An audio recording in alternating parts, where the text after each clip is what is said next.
To quickly look, take us down the memory lane, COVID-19 in Ogun State, how it's been, the tough job, how you've been able to, for those of you that are in the health sector, how you've been able to cope with it, and then, what we can actually say has been an achievement in that area in the last 1 year and a few days. Thank you very much. We all know that last year, February, around February 27th, we had this first case in Nigeria, which happened to be within Ewekoro in Ogun State. And within that time, the state swung into action. Thank God we have a very proactive governor, His Excellency, Prince Dr. Abiodun, who gave all the support. And surveillance began. And as we speak, we have over 4,000 cases and around 47 deaths. And it shows that the health sector, heavily led by Dr. Tomi Koka, was able to look at the important things that we need to do. Ogun State was the first state to look at it that we're not having the severe cases like in Europe and the US, and we started the home-based care. So that one lessened the burden on the government and also allow us to do a lot of case funding. At national level, we're asked to make sure we test at least 1% of our population. And by the grace of God, the state was able to achieve this by November last year. And we can comfortably say that we are doing our active case search, and for now, the situation is not too bad in the state. And we're also glad to note and to state that across all the LGAs that we have found them, once they are found, they go promptly for treatment, sponsored by the state government. They give them adequate drugs that they need to take. Are tests still on? Yes, testing is still on. Testing is still on across the state. Now, the Commissioner for Health this morning in the newspaper talked about the fact that the state has been able to build resilience into the health system over time. What are some of those things that were put in place in terms of infrastructure in the wake of the pandemic? Yes, thank you very much. In the wake of the pandemic, we woke up to a new reality and trying to make sure we build our isolation centers. So we move ahead and identify centers across the states. We had one in Iberekodo, one in Osut. We also had the federal government coming in and building an isolation center within the tertiary centers that we have in the state, like FMC, Osut. We also make sure we want to use this COVID-19 pandemic to strengthen the health system. So for us in Ogun State, where we didn't go for any makeshift isolation center, we make sure our isolation centers are integrated into the existing health system. If you look at the one in Osut, Ogun State was one of the states that never used a marquee as an isolation center because we know it's not sustainable. With time, after the pandemic, the marquee becomes useless. Then some of the... By marquee, what do you mean? Marquee, that these tents. A lot of states went for tents, but in Ogun State, we integrate all our intervention into the existing centers. And majority of the centers we built are now helping the health system. Some of the equipment that were also distributed for COVID has been donated to health centers, and they are using them to manage the regular cases. And that's why we have been able to build resilience and to ensure that there is sustainability among the chain of our management. Okay, so really, the control is still on. It's because there is this feeling, generally among people that the control of COVID-19 has ended. They know that COVID-19 is still very much with us, but then in terms of control and all of that, just like you have said, there is a system in place, that ensures that the control is an ongoing thing. Yeah. So if you know that in any outbreak, since the pandemic global, the outbreak was declared by WHO, and by the time we are going to end the outbreak, WHO will also make a declaration that this pandemic has ended. If you look at the federal level, we still have the Presidential Task Force meeting on almost daily basis. We have also EOC in Ogun State meeting and to make sure we are still, because the second wave have not been declared over. So we are still in the second wave, even though in the state we are taking all the measures. You could see that I'm still on, wearing my mask. Your mask, There is also a task force in the state, headed by the Commissioner for Tourism, that are making sure they go to marketplaces to ensure that this response is carried on. So for us in the state, we should still continue to take precautions, wash our hands, wear our masks, but by the time the pandemic is over, we'll have declaration from WHO, and also all the task forces will tell the people we are out of this. Ogun State is Ogun State is the gateway state. Like we used to, we've always prided ourselves on that. And in some way too, we are also very, very porous. If you look at our borders, you know, from Benin Republic, you go enter Ogun State, Togo, and all of those things. Are there measures, you know, in place to make sure that you know, people don't come in there and you know? Yes, so that's the importance of surveillance. You could know that majority, during the pandemic, you could see His Excellency Prince Akpabodun was able to do a major surveillance intervention, where some people were coming in and they are not from Ogun State, were going to Osun State, were able to intercept them at the border, and they were lifted, you know, and we were able to contain the spread among our people in the state. So those measures are still on. A lot of training has been invested on health workers in the state. We have what we call the disease surveillance officers that are still going around and still doing case finding. So surveillance is still on to ensure that our border point, once we have any information about people coming in, especially from zone where we still have this outbreak going on, they will intercept them through the port health officers and the disease surveillance officer, and the appropriate measures will be taken. Now, while the state was actually coming up with a lot of plans and programs against the pandemic, there was the issue of people not even believing that there was anything like COVID-19. That's not just in Ogun State, but almost everywhere in the country. How did that really affect your efforts against the virus?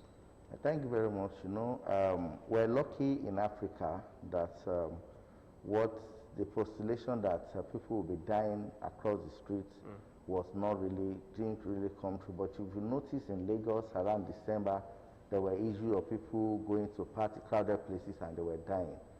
So in any community, there is what we call risk communication, behavioral change. It takes time for people to believe that a disease is actually happening, unless they experience it. There are some people in Lagos that already know that, oh, this thing really exists. But for people that are still doubting, we continue, you know, what we call it education, to educate them that it is there, and we should not live in denial that this thing does not exist. You could see our health education officers across the 20 LGs, they still go to marketplaces, telling people, sensitizing them, and for them to take precaution for us to really cope this pandemic. So we are still addressing our people. We have to let them believe in it, that of course, if it happens in the UK, it's happening in Lagos, and we see some people positive even among us, we should believe that this virus is here. Now we have light at the end of the tunnel. The vaccines are in the country.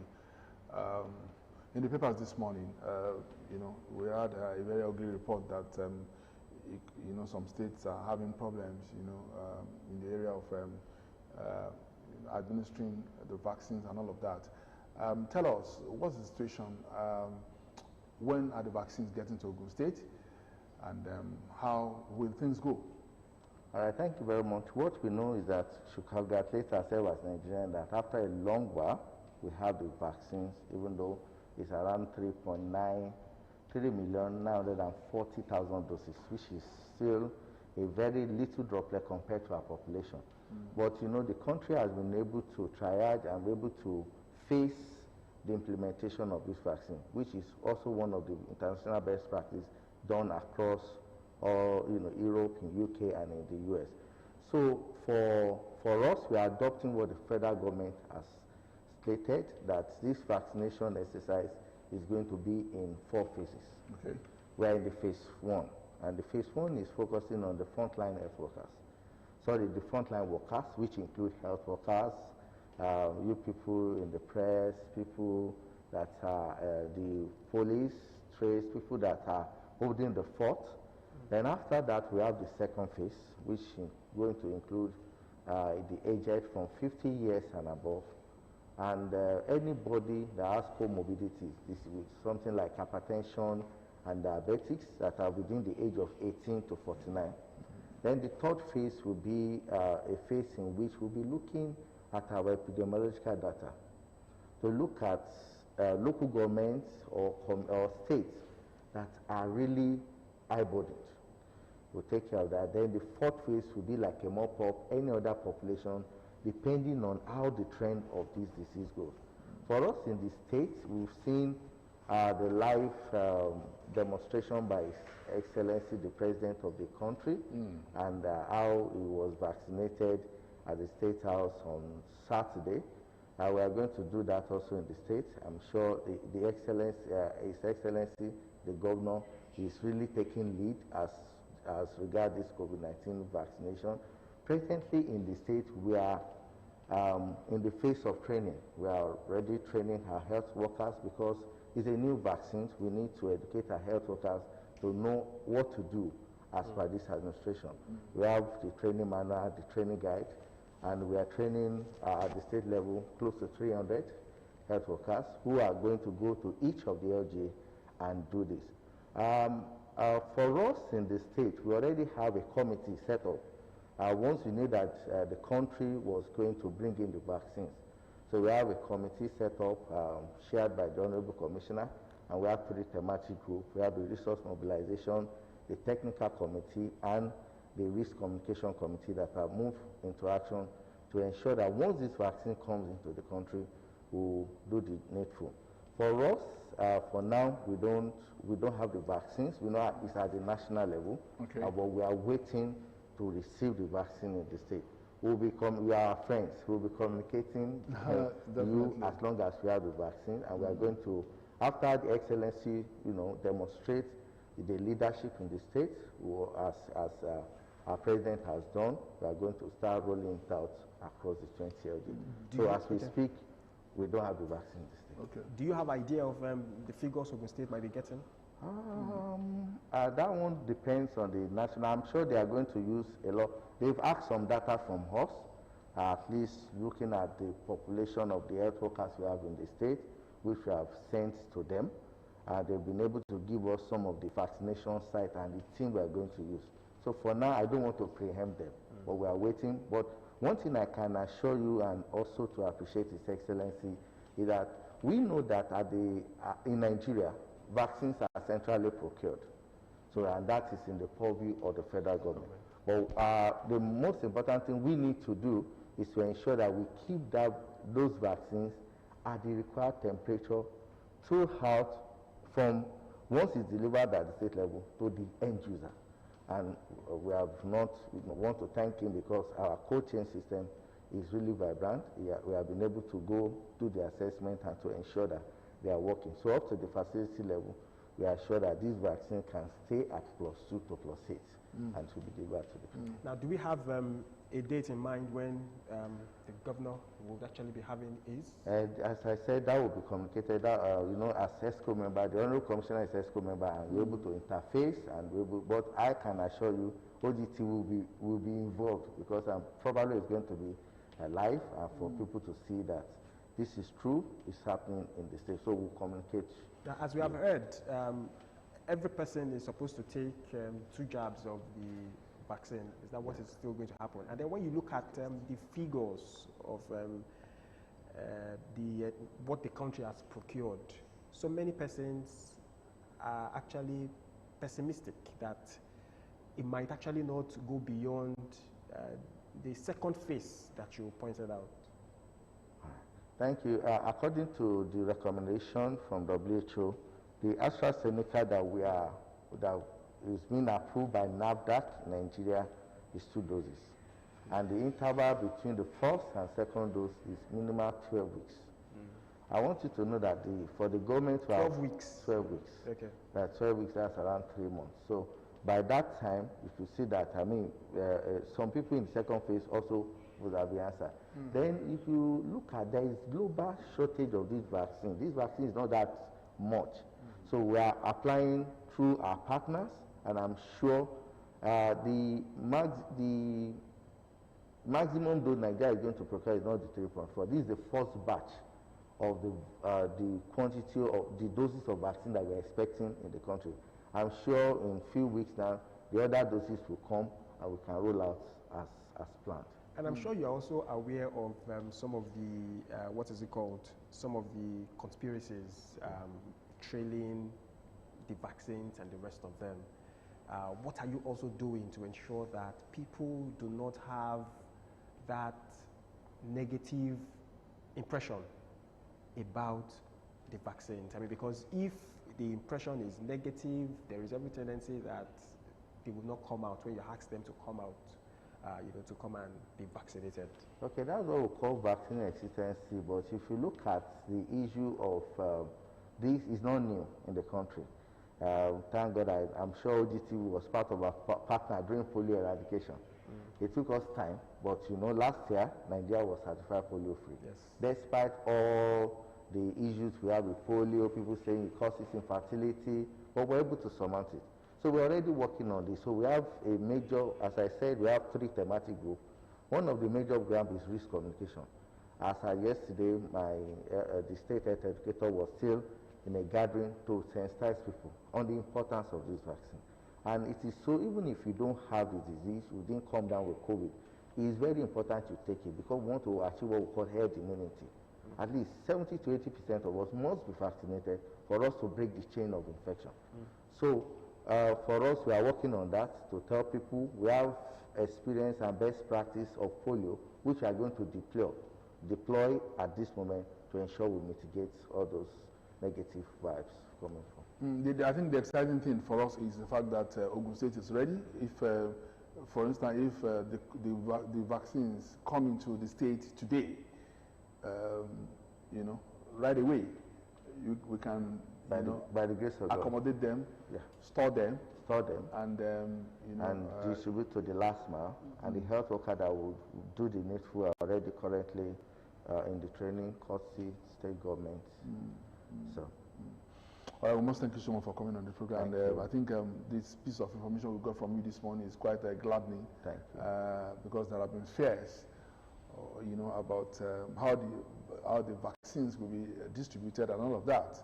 And because we also spoke about storage too, because that's quite important. Nigerians are very, very, very worried about storage and stuff like that. But now that you have given us assurance. In fact, we can invite the OGTV crew to come and visit our co-store. See the wonders, excellencies in our cold room. We have the working cold room is working and is working at +2. In fact, we have temperature. You can even see our temperature chart. Okay. You see that it's between +2 and +3, which is required for this vaccine to be potent and to be delivered. Dr. Elijah Agushola is the Executive Secretary of the Ogun State Primary Healthcare Development Board, PHDP. We want to thank you so much for joining us. And wish you the best of luck. Thank you so much. In this whole business. We'll take this break now. When we return, we'll continue with the program Newdawn on the People's Daily. Stay with us.